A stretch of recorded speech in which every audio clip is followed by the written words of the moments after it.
Praise the lord. నేటి దిన వాగ్దానము. ఎందుకనగా పవిత్రురాలైన కన్యకనుగా ఒక్కడే పురుషునికి అనగా క్రీస్తుకు సమర్పింపవలనని మిమ్మును ప్రదానము చేసేదని. 2 కొరింథీ 11:2. మనం యవ్వన దశ గురించి మాట్లాడుకుంటున్నాం. ఇది ప్రతిపాదనలకు, వివాహాలకు తగిన సమయం. వివాహానికి పూర్వం ప్రతి ఒక్కరూ ప్రదానం చేయబడడం ఆనవాయితీ, సాధారణమైన ఆచారం. ప్రతిపాదన లేదా ప్రదానం తరువాత వివాహం జరగడానికి కొంత విరామం ఉంటుంది.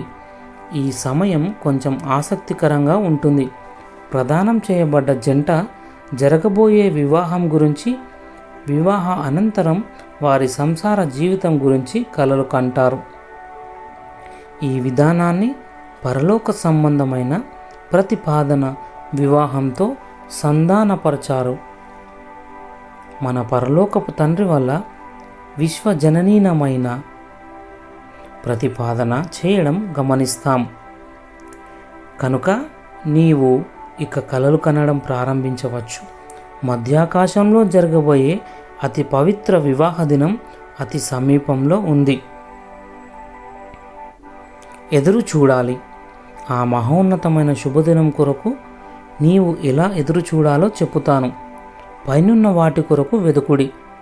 పరిశుద్ధంగా జీవించడం ద్వారా, సాక్ష్యమిచ్చడం ద్వారా, ప్రభువు నిమిత్తమైన సత్కార్య కార్యముల ద్వారా, ఆర్భాటంతో, ఆ ప్రధాన దూత శబ్దంతోనూ దేవుని బూర మ్రోగుతుంది. అది రెప్పపాటు కాలంలోనే ఆ పరిశుద్ధ వివాహ దిన గాలిలో తేలిపోతావు. ప్రార్థన. ప్రియ ప్రభువా, నేను లోకాశలకు లోనుగాక ఆ పరిశుద్ధ వివాహం కోసం, విందు కోసం ఎదురు చూచే భాగ్యం కల్పించు తండ్రి.